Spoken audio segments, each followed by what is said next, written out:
Just okay. All right, great. Well, so thank you for coming. This is the third of our open computational musicology talks at the MTG, and we have with us today Yash, Bhake. I met Yash in Mumbai earlier on this year at IIT Bombay, where he's doing his final year of undergraduate studies at the Digital Audio Processing Lab. I think that's what it's called, with Professor Priti Rao. And he spoke to me about his work on metrical expressiveness in Hindustani classical music. And I thought it was super interesting. He's very kindly agreed to give a more fleshed out version of that talk today. So yeah, let's get cracking with it. So feel free to start, Yash. Yeah, thank you. Thank you for the introduction. Yeah, as you mentioned, so I'm a final year undergrad student at IIT Bombay, and I'm passionate about music, really passionate about classical music especially. And I've been learning Indian classical music since a few years. And after coming here, I got to know about Professor Preeti Rao, who has been working on music tech especially. And I was unaware of these domains like computational musicology and music information retrieval. But then it was very intriguing for me, and then I ventured into these domains, and here I am with my work. So my main aim was to analyze how expressiveness is depicted or expressed via different methods. And by different methods, I mean in temporal domain or in pitch domain, how do we do that? So I'll just give a brief introduction of Indian classical music. So Indian classical music has broadly two forms. One is Hindustani classical music, of the North India, and the Carnatic. Yeah, sorry to interrupt. Could you sure. Could you make the presentation full screen? Oh, sorry. Yeah, lol. I just forgot that. Just a second. Yeah. Slideshow. Yeah. I thought it was slideshow. There you go. Perfect. Thanks. Yeah, it's on the first slide, right? Title slide. Yeah. So coming back to Indian classical music. So my focus was on Hindustani classical music. There has been a lot of work in Carnatic music as well. Professor Hema Murthy at IIT Madras has been working on that since long. And now about Hindustani classical music.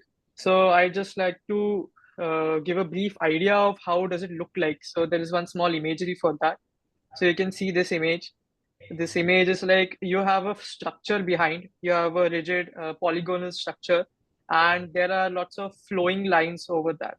So you can imagine Indian classical, especially Hindustani classical music of something like that, where there is a structure on which we base our art, and that structure has to be followed. The framework has to be adhered by, but at the same time, what breathes in life into the music, the art form, is how do we take liberties from this structure, and how do artists deviate from that and give rise to expressiveness. So coming back to the slide, yeah.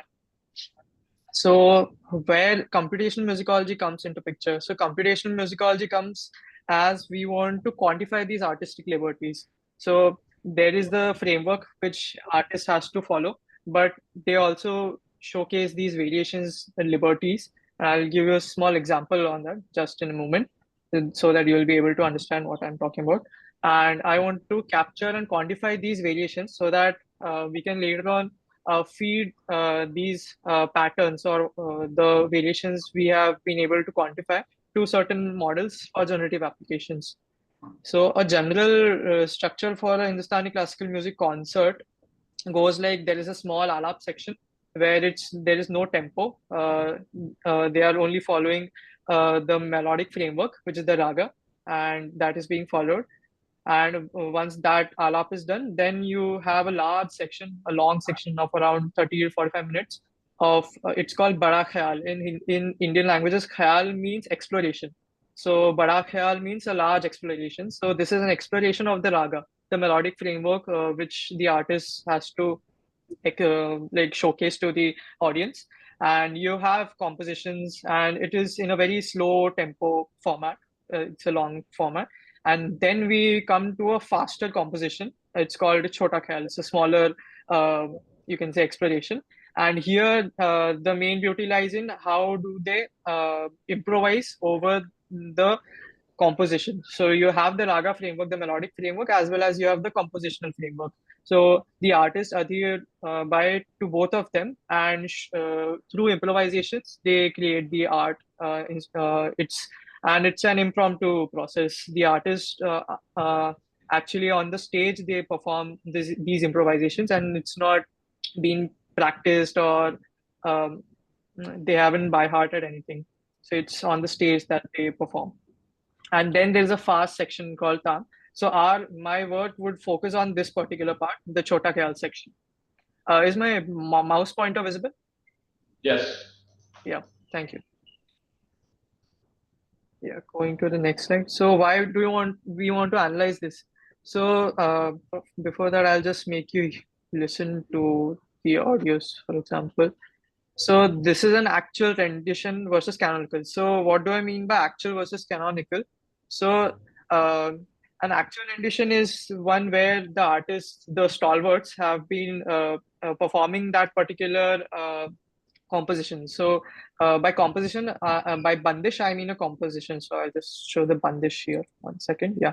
So what's a bandish? So bandish is a form of composition, which it's a written form of composition. And this is the framework I'm talking about. And over this framework, the artists build their improvisations and express their art. I'll just make you listen to that and come back here. Yeah, so this is one of the composition called Ja Ja Re Apni in Raga Bhimpalasi. It's similar close to pentatonic minor, but with also some other notes. जा जा रे अपने मंदिर वा जा जा रे अपने मंदिर वा जा जा रे अपने मंदिर. Right. So this was the canonical version where so this is Pandit Indra Nirodhi who claims to have recorded lots of these compositions in the way exactly matching to the composition which is shown here. So here you have the grid, you have the tempo, and you have the notes. So it's like you are just following the notes and the beats as it is, and you don't show any kind of expressiveness. But when we come to an actual composition, a concert performance, it would be something like this. जा जा रे अपने मंदिर वा जा जा रे अपने मंदिर वा जा जा रे अपने मंदिर वा जा जा रे अपने मंदिर वा जा जा रे अपने मंदिर वा जा. So you were able to observe that the main difference between the two renditions was that in the first rendition, it was more dry and it was more, everything was on beat. So like everything is on beat, as well as in terms of the melody, it's not being varied a lot, and the same melody which was there in the first line is followed. But in this rendition, you were able to see that she, I think, tried around 4 to 5 repetitions of the same line, but all of them had different flavor. All of them had a lot of richness to it. So this is my target: how to quantify and analyze this richness so that we can express it through different other models. So that is a target. And you can scan this QR code to get to the actual YouTube link for the complete concert if you want. I'm coming back to this bandish. So the framework which was laid down is actually represented in this format. It is a very standard format called the Bhatkande notation. It's a scholar. Bhatkande was a scholar who created this kind of notation. And we in Indian classical music we don't use staff notation because of this kind of expressiveness. You are able to see that they only have to follow very rudimentary structure which is laid out by this notation, and over that they have to build their improvisations. So in this structure, so this is just the computer generated format, so converting it to an English notation. So you can see here what all things I have. So there is the notation. which represents the swaras, or which represents the notes. So you can see pa. So like in Western, we have do, re, mi, fa, sol, solfege. We here in Indian classical music, we use sa, re, ga, ma, pa, tha, ni, sa. And notation, you have all these notes on the first line. Then you have the lyrics of what lyrics has to be sung in that line. And vertically, you can see everything is contained in one cell, and each cell represents one beat. So vertically, you can see this is the tala framework, or it is the temporal or the rhythmic framework given to the composition. And horizontally, it's the flow of the lines and the melodic framework, which is given by notation, and the lyrics, the composition given by lyrics. So these three are the main components of the rigid framework which is present. So one is the raga, one is the tala. Raga is the melodic framework, tala is the rhythmic framework, and the composition. And the artists have to abide by all of them. As well, at the same time, they have to show their improvisations and their variations. So this is what I wanted to capture, is what are these artistic liberties these artists take from this particular compositional framework, compositional, rhythmic, and melodic framework. Did I miss something? Yeah, and why do we want to analyze this? So one is this analyze the timing and melody aspect. The other thing is to create quantitative models for music generation, so that we can capture these are very high level features which you can't directly get from a raw audio. So there lots of processing is involved, and these kind of high level features will give rise to they can be used for training some generative models which can capture intricacies of a specific genre, such as this particular khayal genre, which is it's called. So khayal is a subgenre of Hindustani classical music, along with some other semi-classical forms also.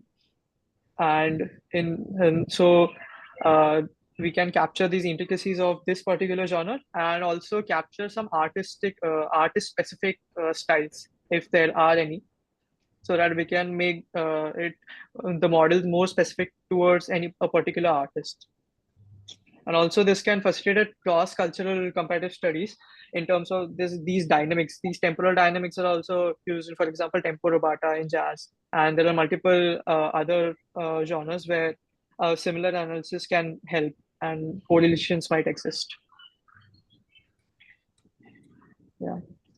I'm not being too fast, right? It's fine, right? Doing very well, Yash. Cool. Yeah. So what do you want to analyze? So here you can see, so you just heard that the line was ja ja re apni mandirava. So probably we'll be focusing on this particular line too much. So I'll suggest you that you remember this particular line. So ja ja re apne mandirava. So it just means that go to your home in a poetic way. Go back to your home, something like that.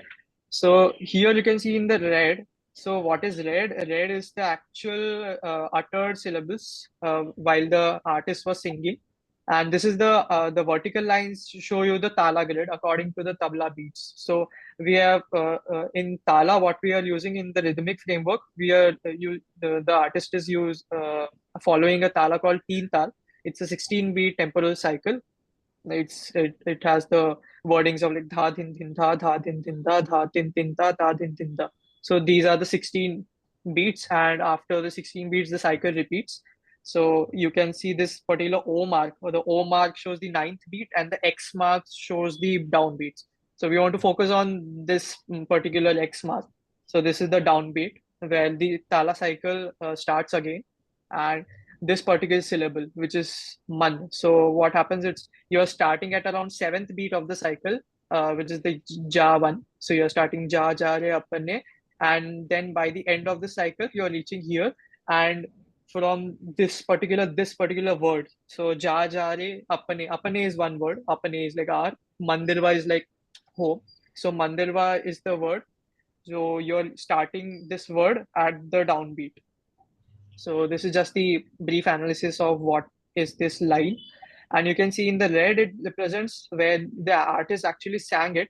And in here, the black or the purple lines, which you can see are equally spaced. So this I have used here based on this particular notation.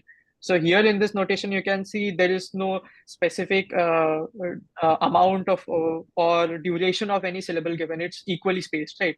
So you can have a syllable, then you can a note, and you can also have a space here. So here you can see after after P, you have a dash. So that means that that particular note is being extended here.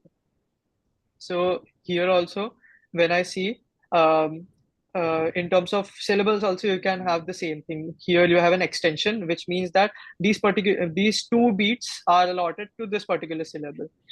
So using that particular framework, I have laid down what the canonical version should look like here, and what is the actual version which the artist has sung. So, and you can see these deviations then show us that, okay, if the artist wanted to sing this line, actually it is supposed to look like this, that it should be equally spaced, and these should be the particular positions according to the Tala framework. But the singer has sung those syllables in these particular positions. So now we can compute these deviations. Okay, I can see here that the syllable ja2, it's almost sung one beat ahead, right? So the artist is lagging by one beat here. So these kind of deviations is what I quantified, and this will be the basis of a particular expressiveness quantity called like temporal expressiveness, how we are able to capture that. So I'll go to its complete analytical pipeline. How did I reach here? And so here you were able to see that if the artistic liberties were not there, then everything would align with this particular notation, the canonical notation. But because she is showing these many variations, we are interested in how can we capture these variations, and what insights can we get from maybe aggregating them or looking at them in different perspectives.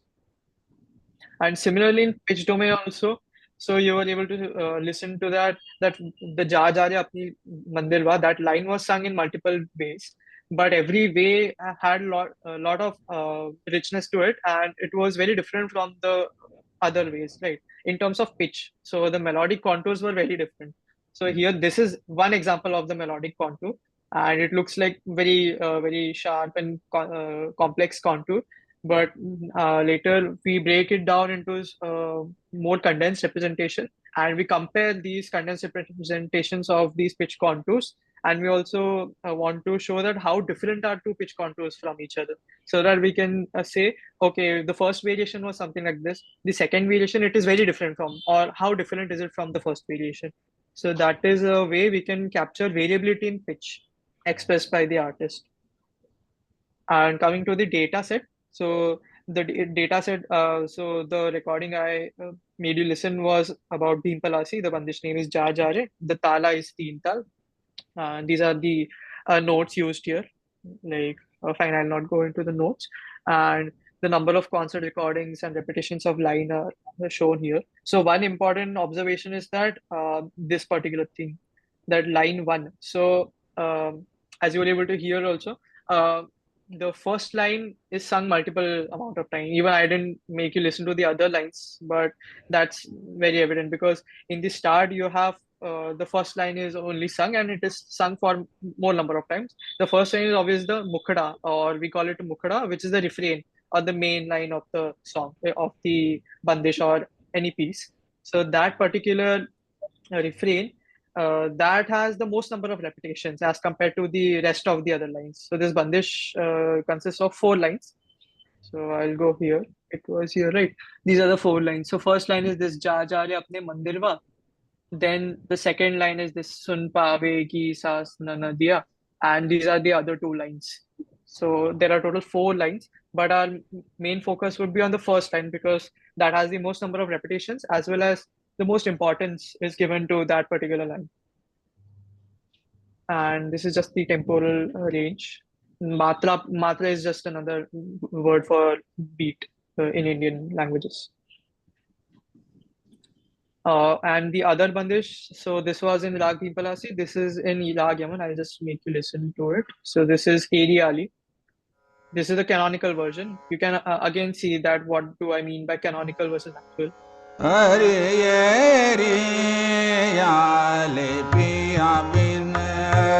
हरे रे याल पिया बिन सखी गलना परत मोय.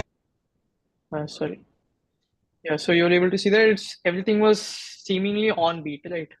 But listen to this one.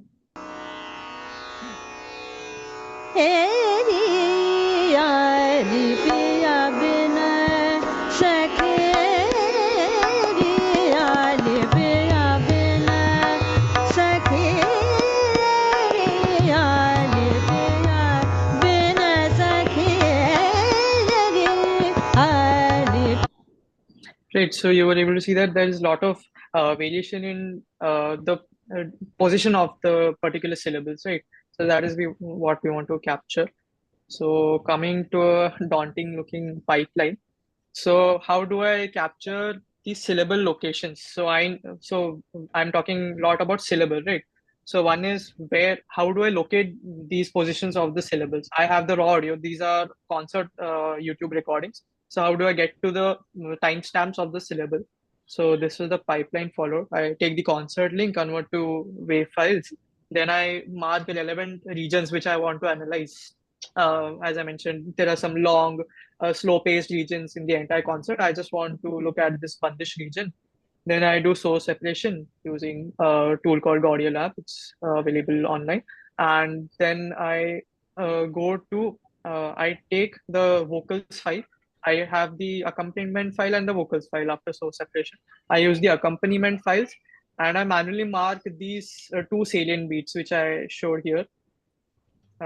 These two beats. So one is the X beat and the O beat. So it actually divides the entire cycle into two halves, the first half cycle and the second half cycle. These 16 beats are divided into two parts. One starts with the first beat X, and the other half cycle starts at the 9th beat. Now coming to the pipeline. Yeah, and then I use voice activity detection to segment this entire vocals audio file into small segments of around 10 seconds each for my further analysis. And then I also tried using OpenAI Whisper trained on Hindi for word level transcription. So I provided it a prompt which had some expected words and phrases, because the line is repeating, right? So I don't have a very large vocabulary to worry about. I just have a few words. So I just fed it as a prompt to the model, and then it gave me some sort of what words are there in that particular line. But the accuracy was not that good, so I had to manually correct the word sequences. And then once I have the word sequence of that particular 10-second segments, now for the phone level or the syllable level alignment, I used called the Hindi speech trained acoustic model. So it is a forced aligner model, so which gave me a phone level alignment for in terms of time. So for all the words and phonemes were there in that 10-second segment. And once I have the phoneme level alignment, I used the syllable level lexicon with multiple pronunciations. So what does that mean? That is sometimes it is ja ja in eri ali, it is yeri ali, it's starting with y, or sometimes it's just eri ali. Sometimes the re in eri ali, the re is elongated, sometimes not. So these kind of different pronunciation, I created a lexicon where all of these pronunciation correspond to only one actual one, which is there in the notation which is being used, the path contain notation. And this syllable level lexicon was then used to convert these phonemes and group them together into syllables. So now I have a syllable level onset labels, which are basically timestamps. So I just have a list, which I have a dictionary with all syllables and their corresponding timestamps. And this was for the syllable. For the tabla marking for the main salient beats, I just manually marked them because it was much easier to just manually mark the X and O's. It was just 2 beats across one tala cycle. So now I have a file, a texted file, which is just a text file, which has the timestamps for the salient beats, and the texted file, which has the timestamps for all the syllables. So this would be my main processed files, which I'll be using for temporal analysis. So now, as I showed, I want to analyze and quantify these deviations of the rendered syllables with respect to these canonical positions. So I want to quantify what is this distance, these distance. So now how do so I just have this particular rendered. So these are the rendered timestamp after the pre-processing cycle, which I obtained. Now, how do I come up with which line actually was there here? So I just have in my canonical notation, I just have these number of these 4 lines. But in a complete concert recording, I don't know how many times a particular line is repeated or where actually that line is repeated. I just know that these are all the syllable timestamp of what was rendered. So now what I do, I obtain this particular sequence of every half cycle. So the half cycle starts at it's like between 2 salient beats, right? So we have 2 salient beats in the 16 beat cycle. One is at the first beat and one is at the 9th beat. So from first beat to 9th beat and the 9th beat to 16th or the next cycle. So that counts as the half cycle.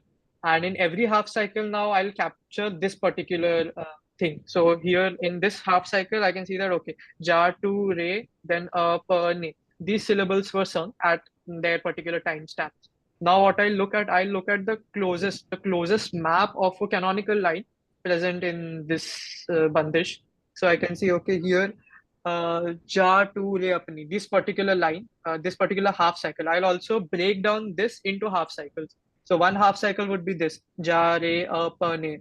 One half cycle will be Mandira Va Javan. So this will be one entire half cycle. So it breaks at here. So I will get all these half cycles and then try to map. So which half cycle is closest to this particular. Sometimes because there are lots of liberties, so sometimes maybe they won't sing this particular syllable. So I can just directly map. So here I'll have to use some kind of NLP. So where I vectorize these syllable sequences, both of these, the canonical ones and the render ones for every half cycle. And once they are vectorized, I'll compare this with all of these canonical syllables, and I'll choose which is the most closest one using cosine similarity. And then I'll apply this particular canonical sequence to the half cycle I obtained. So this was the half cycle. Now in the particular half cycle, one assumption I make here is that in that particular half cycle, the tempo is not changing a lot. Over the course of the entire composition, the tempo might change. It might fluctuate due to the artist, and it can be intentional also. But in a particular sub-cycle, a half cycle, so the tempo won't change much. So that's why I divided it into equal parts. So this saved me the time and effort of labeling exactly the individual beats. And in as you were able to hear, the tabla beats are not all actually on every beat they are not playing. So they might play some 2-3 beats here, and it's a very complex way of playing the beats. So rather, this particular tempo is maintained in the heads of both the artists as well as the audience. So that particular maintained tempo, I just laid it down here by dividing this half cycle into equal number of beats. And once I have the beats, for every syllable, I have the beat number in that notation. So I just laid down the syllables according to their beat number. And then I would do this kind of mapping. So I would use some sequence mapping algorithm to map that, okay, this one should be mapped here. So sometimes you can have a missing letter, or so it would incorporate that fact too. And then I will get these maps. So now I want the final thing which I have obtained is this particular distance, this particular deviation for every rendered syllable. So if this particular syllable was rendered maybe 5-6 times over 5-6 variations of the same line, I will get these 5 distances, right? So for every syllable in the entire bandish. So here, because I'm focusing on only the line 1, so my line 1 will have this particular syllable, ja, ja, re, pane, mandirva. All of these syllables would have their own distribution of points. So by distribution of points, I mean all the points. By points, I mean the distances. So I'm quantifying, saying that those distances to be a point, and how I'll show it in this particular plot. So in the canonical one, this one, which is जा simple जा one. रे अपने मन. So you're able to see that here, these points represent the fractional deviation. So by fractional deviation, I mean this deviation. So if this deviation is around 1.1 beat something, right? So what I'll do, I will showcase it here as 1.1 beat, right? So this one was for this the other recording by Ashwini Bhide. So you can see this line, this jar 2, right? So this distance should be 1.1 beat. So here I can see that, okay, there are lots of points here around 1 beat deviation or 1.1. So this axis is in beats, in units of beats. And this is for every syllable. What all points I got, all the repetitions, I have labeled the particular distances here in terms of beat number. And this is the deviation from the canonical. So I think it's a lot mouthful to listen deviation of sung syllable onsets from the canonical locations as a fraction of beat duration, right? So the main thing to observe here is that here you can see everything is almost around 0, 0, 0, 0. So that was very evident when you listen to it, right? Because everything was on beat. But as I go to this one, I can see, okay, there is a variety of things happening here. One is that there are small clusters, which means that the singer has actually changed the location of the beat of the syllable. So the yeah, did somebody say something? Right. Yeah. So one is this syllable. One thing that you can see that everything is clustered here. So we can say that the singer almost always uses about 1 beat deviation for this particular syllable. But if we come to this particular, the downbeat syllable, the syllable named man in Mandirva, so we can see the spread of this distance is a lot. So sometimes the singer is singing it on beat, like here, it's almost on beat, on the downbeat. But sometimes it's around 1 beat deviated. Sometimes it's around 1.5 beats deviated. So this tells us a fact that if we capture the variance of these particular points or the standard deviation of all these points, this quantity will tell us that that particular syllable has been varied a lot over the course of the entire composition or the rendition by the artist, and that in terms of tempo. So it is being varied a lot in terms of temporal position by the artist. So this is the main final quantity I would want to capture for all of these syllables and across all these artists. So this one was only for one artist and all of these points. So I will capture the variance of all these points for every syllable and for every artist. And now I'll obtain this particular heat map here, where if you go horizontally, it shows, if you go from here horizontally, it shows the course of the bandish line, ja ja apni mandirva. You can see this particular syllable, like per ne, and these two syllables, you can see it's very whitish, yellowish here, and here around these two lines also. Vertically, if I see vertically, these are the two most light lines. So I can say that the variation from the canonical is least for these two particular syllables. This would be the vertical analysis. And if I go horizontally, I can see that particular artists such as AC and DG. So these are initials of artists. These are all stalwarts in Indian classical music. You can see that they are very dark. So that means that they showcase these variations much more as compared to other artists. And you can see IN, which is the canonical one we were using. It is almost everything is very light. So that agrees with the fact that it is canonical. And coming to the observations, yeah, so this is the same thing. So as you, I've just aggregated all these in all of the artists into one score. So I just took an average of all these columns. Yeah. And coming here, right, I'll reach to, I see the conclusion that on these particular syllables, the temporal deviation is very low. So one thing is that. Coming to some other interpretations, like one was that if you see here, everything is mostly lagging. So all of these red lines are mostly ahead. So this is a very common thing which they follow, that once the Tara cycle is started, they have more liberty to express, and they maybe start a bit late. But as you reach to the cycle boundary, yeah, here also you can see as you reach towards the cycle boundary, which is this particular black line, your fact that you are being more on time, that increases. So this deviation decreases. Here you can see in these two deviations are very less as compared to this, right?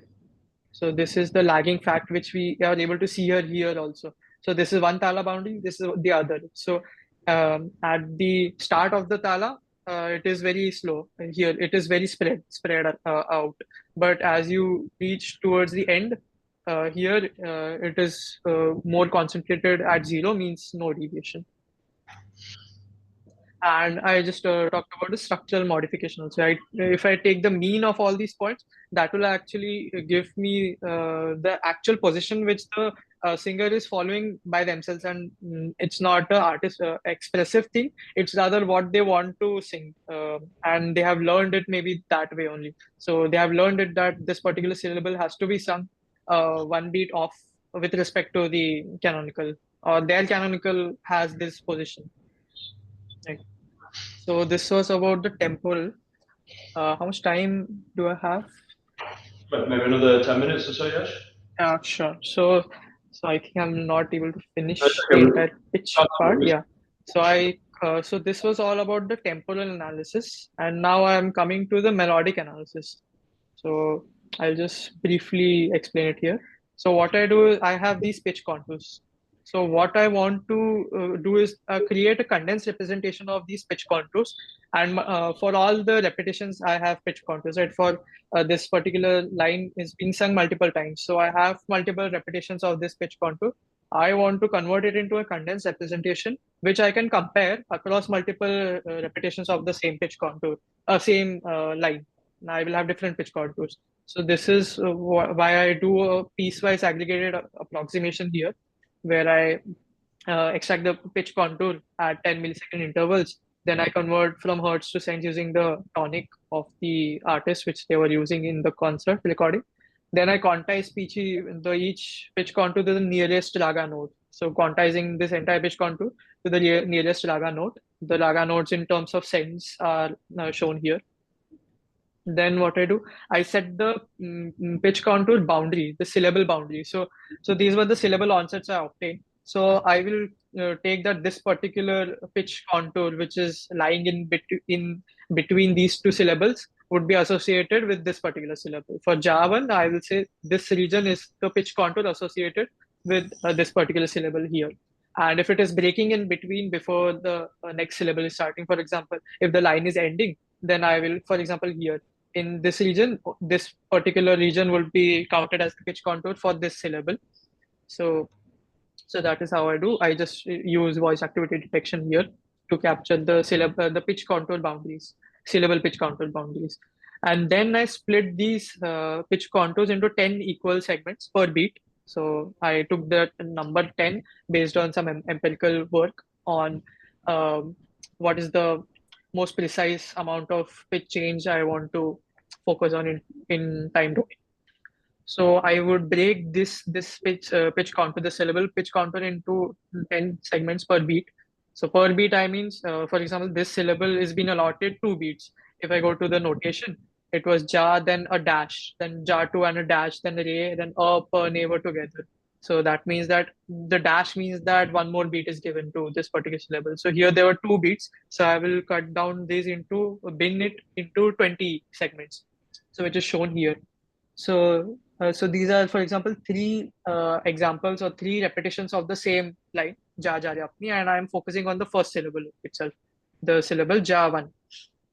So here you can see it's quite different. So here it was something like this. Here it was going up above this dhani also, and here it was starting at low and then coming up to these lines. And some things are common, that okay, this is the main note which is being following here is this 700, which is actually the power note. Here 700, again you're coming to the 700. So the approach changes, but the landing note is similar. So after binning, what I'll do, I will get the modal frequency of all these bits. So I have some around 5 to 6 frames in each of these bins. I'll take the modal frequency, whatever that is, after I have done the nearest raga estimation, nearest raga note estimation. And this will be the final sequence of notes which I obtained. So this sequence from this entire very complex pitch contour, I obtain a very coarse representation, which is a fixed sequence, fixed length sequence representation, which I can now compare for all of these syllables. So for every syllable, I will have multiple sequences like this, and now I can compare them. So for comparing, what I'll do, I'll take the Levenstein distance. So I'll take the Levenstein substitution score. So how many of those syllables notes are substituted. So that will give us a measure of how different these two particular pitch contours are in a certainly coarse way. So that is what I'll compute for all pairs of all the repetitions. So in that particular recording, I had some 14 repetitions of the same line, Ja Ja Re Apne Mandir Va. So obviously I will have 14 times this line would be repeated, this syllable would be repeated in Ja 1. So this is for that particular syllable. For one syllable, I computed this Levenstein score, and I normalized it with the bin size. So I would obtain a normalized Levenstein substitution score, which I'm calling NLSS, for every pair of n repetitions of one syllable for one syllable. So this is entirely for one syllable by one artist. So similarly, I'll have for every syllable and every artist. So how do I then condense it down to a plot similar to the temporal one? I will take an average of all these points. So this will give me an approximate idea of how are the different repetitions are different actually. So how are the variations of the same syllable? Are they very different, or are they close to a similar way of rendering it? And this is also a dendrogram, which shows that I will also do a kind of clustering, which shows that, okay, these renditions, these repetitions were similar, then these were similar. And more the number of independent clusters, then I can say that the more the variability, the melodic variability for the same syllable is present. So that will indicate expressiveness. So this is the plot. So I took the mean of that entire heat map, and it is shown here. So here also we are able to see a little similar pattern, that around these two syllables, your pitch expressiveness, now it is about pitch, right? So pitch expressiveness is decreasing. It is higher at the first syllable, and also interestingly, it is higher for the ending syllables to here. And so by ending, I mean there are two kinds of ending. So one is the line ending, so which is Ja Ja Re Apni Mandir Va. It is the last syllable. But if we look at the tempo, the Tala cycle, the ending is actually here, because Mandir Va is starting at the new cycle, right? So according to the Tala framework, then here we are getting low pitch variation, because as again we observe this thing that as you reach the end of the Tala cycle, your temporal variation was also decreasing, as well as your pitch variation is also decreasing. So this was an interesting correlation we got in pitch domain and time domain, that as you near the Tala cycle boundary, as you go towards the Tala cycle or the line boundary, even here in case, your deviation was decreasing. Then so this is one very interesting thing is about the concept of resolution. So why I'm talking about the end of the cycle, because our music is cyclical, it is periodic. So you're mainly focusing on one cycle. So in the start of the cycle, you are exploring. So here also the concept of simulated annealing also comes in picture, where you are in an exploratory stage in the start of the cycle, but as you go to the end of the cycle, you converge down to the actual predictable way. So your predictability decreases as you reach the end of the cycle. So this is a very interesting fact, which connects to the concept of resolution in any kind of musical genre. And this was similar analysis for the Bandish 2 Ariali, where you can again see this, that around this. So in Ariali also, Pia bin. So you can see this particular line. So my Tala boundary is actually here. My downbeat is actually at P, this particular letter. So that's why you are able to see, here, as you come near the Tala cycle boundary, your temporal deviation. So this above one is for timing, and this one is for the pitch. The same plots plotted here for the other bandish. Again, you can see similar results, but now some other differences would be there, which are peculiar to the bandish. Like here, you can see it's the pitch variation is very large in this particular region, where here I think it wasn't that much. Here it was very less. Sorry, in this plot, yeah, in this plot, this was the pitch. So here it was about stable, and then it dropped.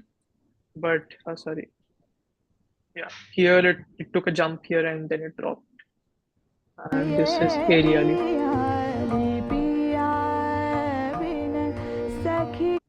I think it's fine.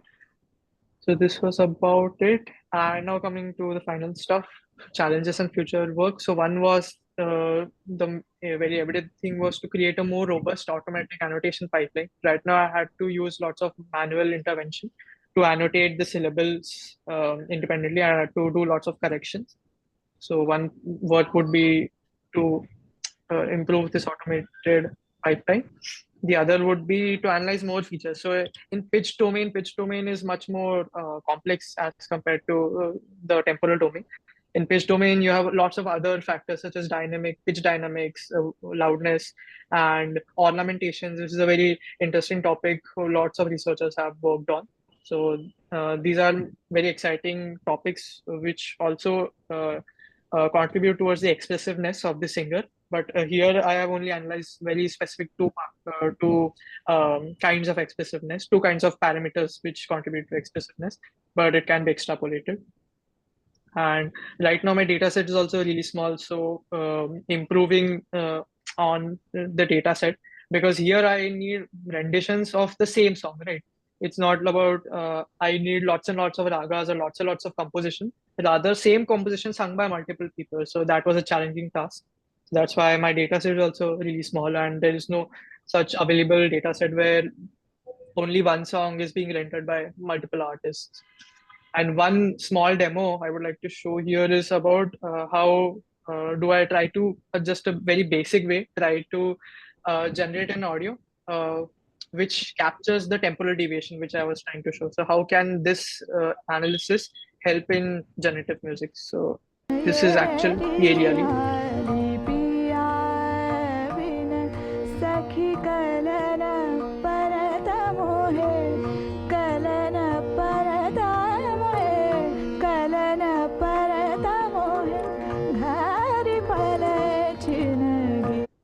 This was one way. This was the actual rendition, and the canonical one. So I just created the canonical rendition based on the path content notation which I have, and just by using some simple sine tones and beats.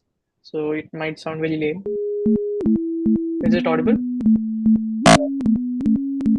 You can listen to the sine tone, right? So you can listen to Eri, Ali, Pia, Bina.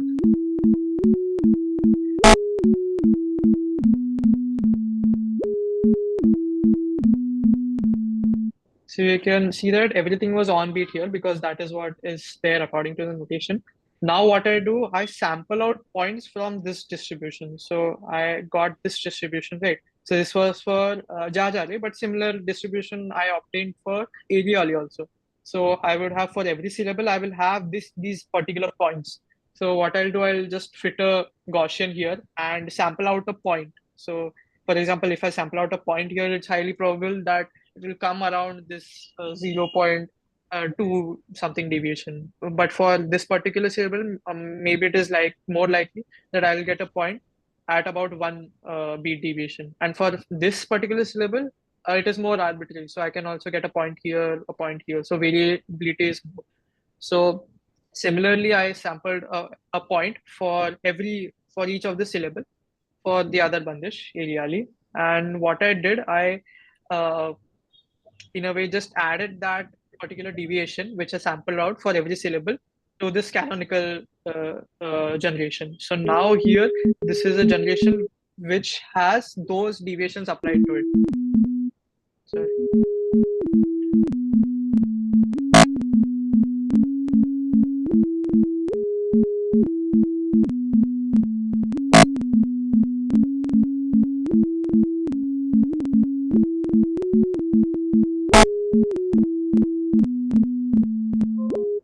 So this actually, in some sense, captures the grouping of syllables which the particular artist does. So in Eriali Piya Bin or Kalana Parata Mohi, that entire lines.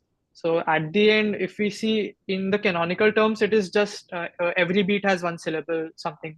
But in lyrical terms, those syllables are actually grouped into words, right? So this particular deviation, when I apply it here, I'm able to see that, okay, some words I can see the grouping is visible and audible here. And one of the artistic thing which I was able to capture here is that in the canonical way, it is Eri, Ali, Piya, Bina. And after it's Piya, Bina, it's together. It's like one beat given to Piya, Bina, and then we have two spaces. But what the singer here renders, she renders the Piya, then gives two spaces, and then says Bina. So this is an artistic feature which the artist follows throughout her rendition. Right, so you were able to say it's like Piya, then two beats, then Bina. But if I go to the canonical one, it was like Piya, Bina, then two spaces. So even this particular fact, because across her repetitions, she was using that particular form. That's why my mean only got shifted. My deviation for that particular syllable got shifted by two beats. That's why in my generated version also, I am able to capture that fact that she has shifted her actual rendition itself, her notation in her mind by two beats.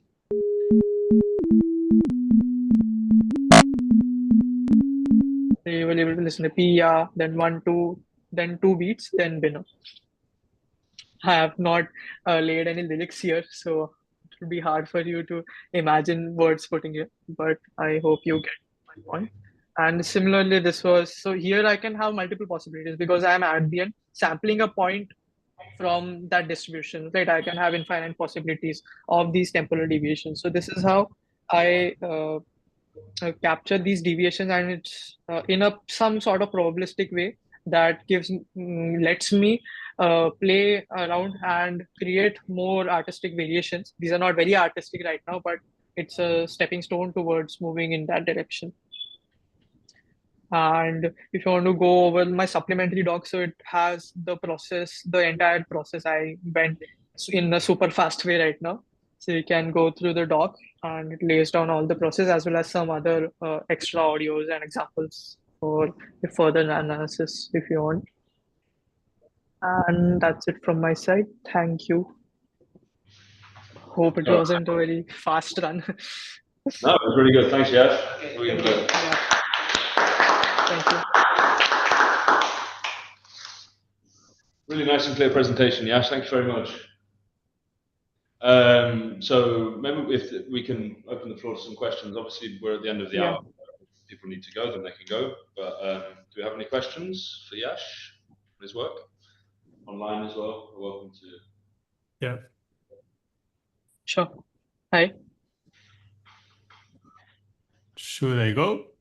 Yeah, go Yeah. on. Okay. Nice presentation. Thanks very much. Super Thank you. interesting. I was wondering about the rhythmic part. Can you share again the presentation? Yeah. I have Just two a second. very short questions. Sure. Like It's visible. slide 12, perhaps, Well, or to go back here, sort of. this one? Yeah, that one. Sure. So you say that it seems that typically the deviations are like delayed respect to the Right. expected position, and so Mhm. nobody anticipated the notes except a few like outliers that you have there. So I was wondering if this is how general this is.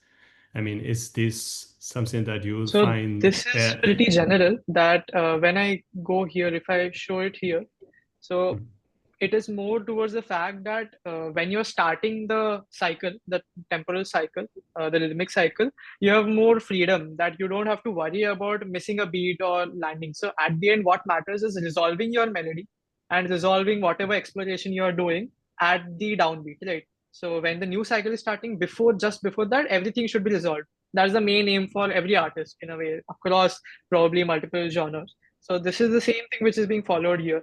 that when you reach the cycle boundary, then the artist in their mind itself, they will be more conscious toward the fact that okay, they now have to be on beat because they want to resolve their melody, and now they should be starting in another new cycle, right?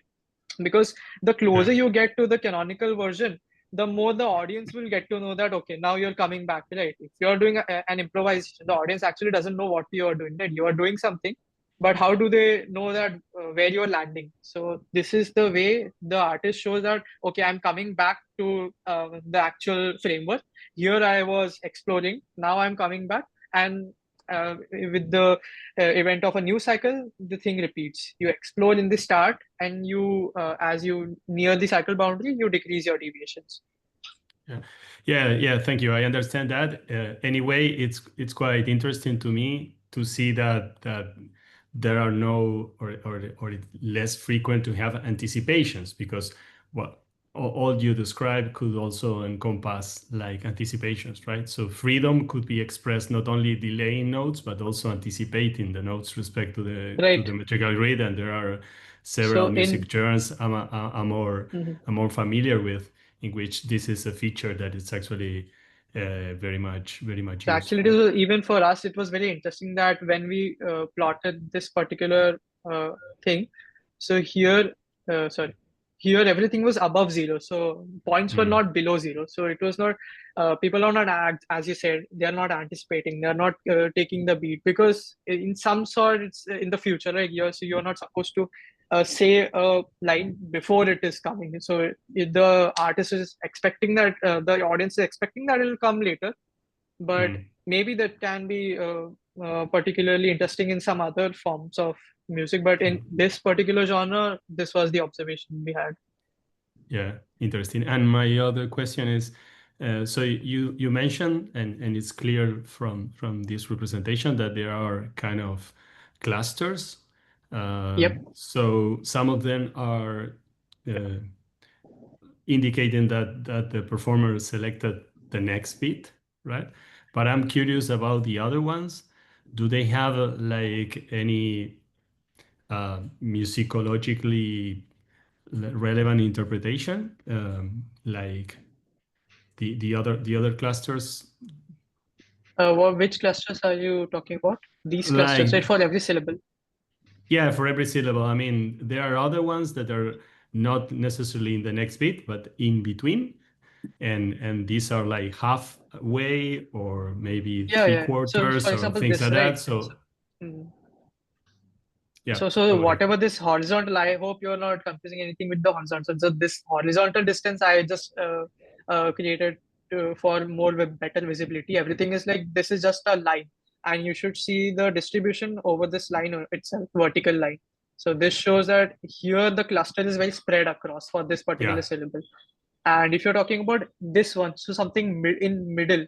So here we can see that, okay, while she was rendering, she wasn't giving that much attention to where, if this syllable is actually landing on one beat exactly, or it's landing on beat, or it's delayed by one beat. So rather it is, in musicological terms, it is more important for them to combine these syllables into words and place those words together, and some of the syllables would have some certain importance. For example, this syllable, this is the downbeat syllable, so, and it's also starting of a word, right? So that will be focused, and maybe that's why here you can see lots of variation is present here, and it is an emphasized syllable which you are able to hear also in the recording.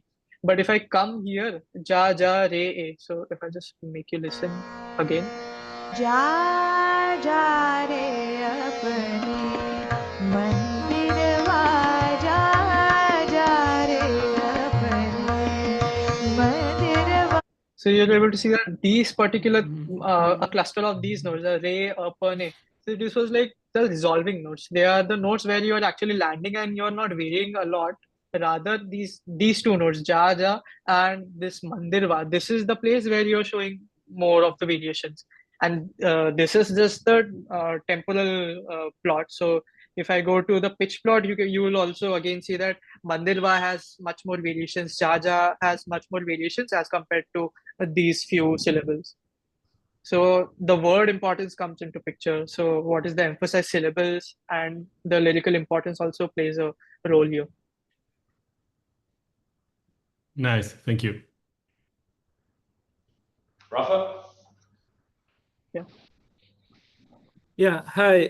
I think we're over time, but if you can spare a few minutes. If I understood correctly, is this your BA thesis? Is this your No, actually, so I'm in my 4th year undergrad degree. I'm doing an engineering degree, mechanical engineering. So I just got approached my professor. So here we have different labs. So in the electrical department, I came across Professor P.T. Rao, who had been working on musicology, especially computational musicology, and this particular work for Indian music also. So there was a DD student, a dual degree student, a master's student who was working on some sort of transcription, some sort of automatic transcription for Indian music. And she had one particular syllable recognition problem. So I just entered in that period, and I came across the professor. And she also, I was very interested, intrigued about all of this. So she just gave me a project that you can help her out. And over the period, I started taking up on my own and started doing some research on my own. And she was also guiding me. And so now, since I think it's almost 1.5 years, I've been working on this, and I'll be presenting it at ISMIT this year. Okay. Yeah, that was my question, because it was quite impressive, and then it's so well thought out and then well logically designed, all the experiments. So I really wanted to read about it. So I was my question was more about where could I read about it. So you say you can also go on my LinkedIn. So I think it was there on my mail. So I've uploaded the publication there itself. It's on the lab website too. You can go and read it there itself. Yeah, I have many questions and comments. Luckily, Martin already asked one of them, and it's quite interesting how this clustering here shows how this particular singer has a different representation in the head of the work, right? Exactly, and how this concept of canonical rendition is very debatable in the context of North Indian classical music, but this is a long discussion we can have some other time. More concrete questions in the pitch analysis. You don't compare with the so-called canonical version, right? You just compare across. So why is that? Why is that? Because the pitch analysis actually, if I go to the notation, so even in the temporal thing, in tempo, we actually saw that, okay, they are actually following some sort of the tempo and they have to follow the tala boundaries. But in pitch, if I go, that they have this particular raga sequence, and that is actually not followed that much. And it is more interesting that between two variations, how different they are, right? Rather than comparing it with how different are they from canonical, because most of the time they will be very different from canonical. So that will not give me an actual way, what I can say, a metric for saying how expressive they are. It is, I would be able to say they are more expressive if their different variations are different from each other, right? So here also, that's why in temporal work, I was more focused on the variance, right? So where it was, here, right? So I, when I got this particular plot, right, this heat map, I took the variance. I didn't take the mean, because the mean will only tell me that, okay, overall they deviated from the composition this much. But it might be the thing that they actually learned the composition that way, because this tradition of music, it's more oral, and you pass on these particular renditions and compositions by teaching orally, right? So you don't have everything very well hard documented. So these are bound to change. Some of these positions, canonical positions, are actually they change themselves. So it is more interesting to see how across different repetitions the change is present, right? Instead of comparing it to a standard, which is actually a very broad standard, which in pitch domain it doesn't help that much, because in pitch you have lots of variability. In tempo you don't have that much scope. That's why I didn't care about actually comparing it with the canonical version. Yeah, and then in pitch you are sort of imposing the equal tempered scale, right? You're assuming that this. No, right now, so for this analysis, so here actually we use in Indian classical music, we are using just intonation, right? So here while mapping, because at the end they are very close, but if I want to get into the fact that to get the exact notes, I can't even just use the just intonation scale, because then I'll have to also take into account some microtonalities which are present. So that's why I haven't done that here. Because this would at the end boil down to a very coarse representation. So that was a fact which I didn't look into. In the sense, it was not very important here to do that, because there are very slight differences from the equal temperament, and that would not reflect in the final these kind of what condensed representation I have. Yeah, you are actually correct that it should the notes actually which I have here, they should be based on the just intonation. Yeah, because I think this approach would be fantastic to analyze raga, right, and see which swaras of the rags are more stable than others. It is very it can be. Yeah. So, here my main target was not to look into go into the raga notes and what notes are being used. It was more towards across variation in the compositional work. True. So the raga work is a completely different domain where you delve into the intricacies of what notes are being used, what pitches, what microtonalities are being used in the raga, even some ornamentations. Yeah.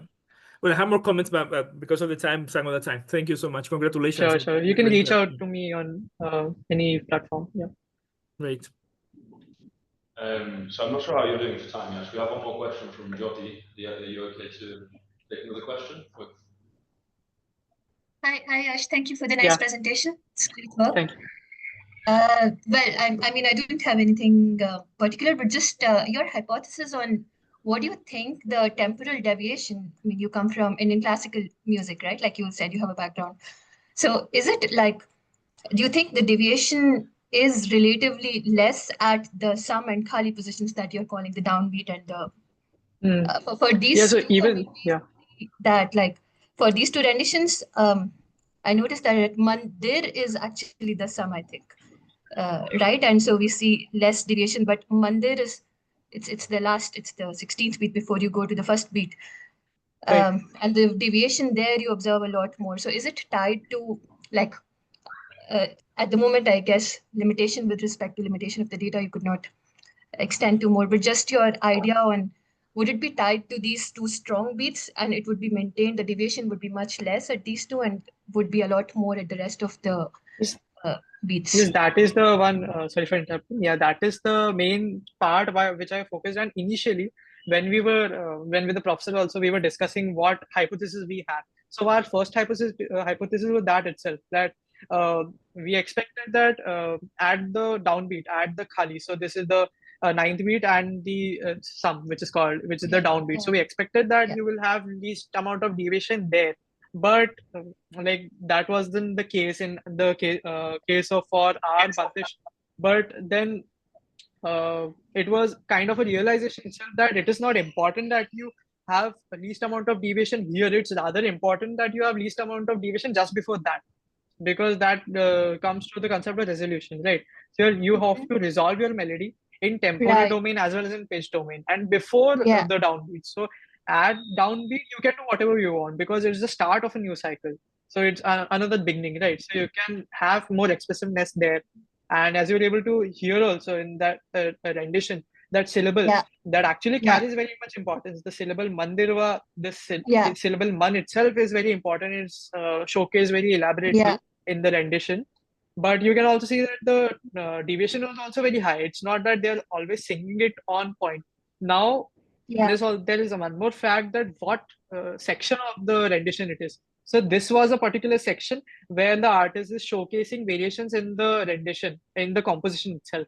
But as you, this bandish is a madhyalaya bandish, it's a medium tempo. But it also, if you go to the actual recording, I think you can just scan it here. Yeah, this one. So if you go to this recording, then you will be able to hear that in the starting region, you have this particular kind of analysis that before the beat, just before the downbeat, you have less variation, and downbeat you have more.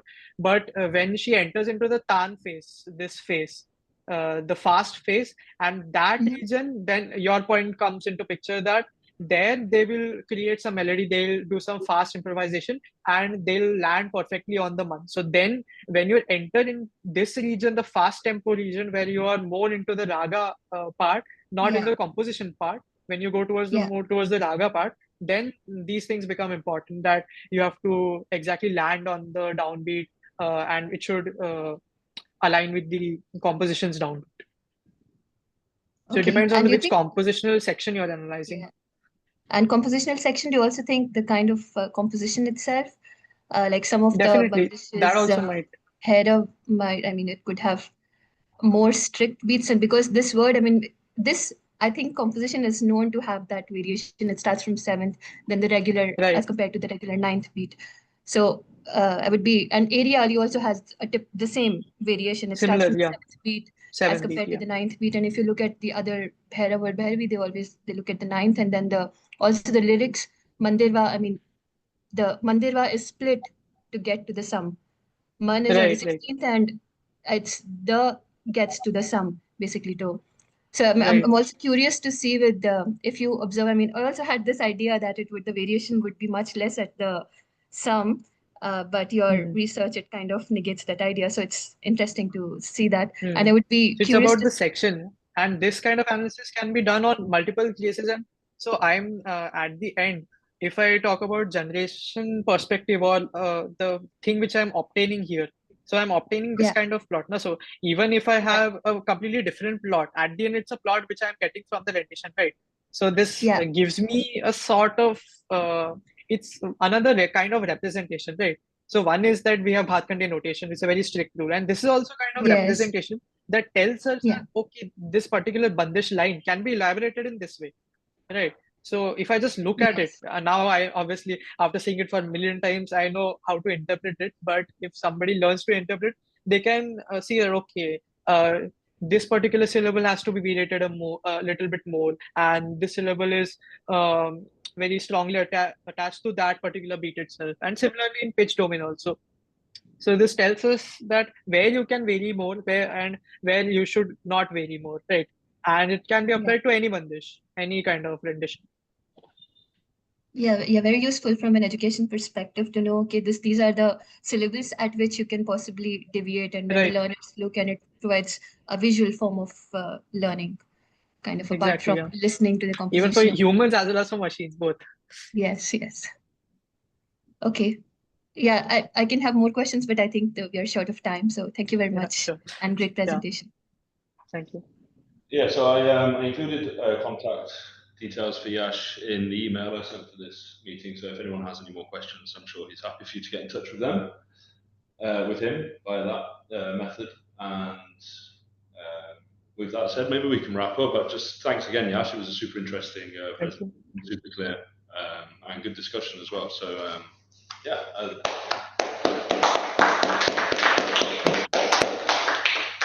Thank you. We'll be looking forward for more of you to speak up and have different presentations too. Fantastic. Okay. Well, that's the session. Thanks, everybody. See you. Yeah.